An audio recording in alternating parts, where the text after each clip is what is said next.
আসসালামু আলাইকুম। আমার নাম নাজনীন করিম। আমি মোহাম্মদ ইজাজ আহমেদের লেখা এই অন্তরের কাব্যকথা কাব্যগ্রন্থটি থেকে একটি কবিতা আবৃত্তি করতে চাই। কবিতাটির নাম সময় উত্তর দেবে।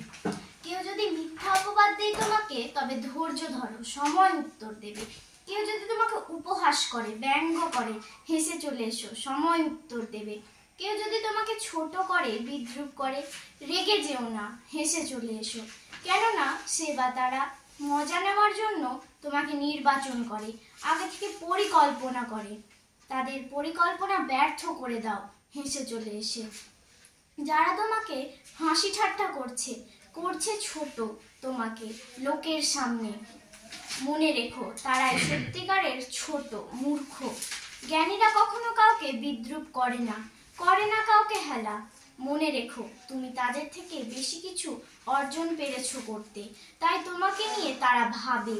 তাদের সেই ভালো গুণগুলো নেই বলে তোমার পেছনে লাগে, তোমাকে ছোট করে, তোমার দুর্নাম করে, মিথ্যা অপবাদ দেই তোমাকে।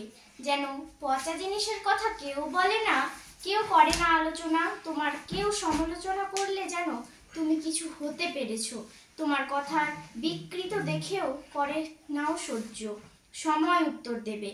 মনে রেখো বিখ্যাত ব্যক্তি মনীষীদের বিখ্যাত হওয়ার আগে অনেকে তাদের উপহাস করেছে, তারা কেউ উপহাসের পাত্র হতে হয়েছে।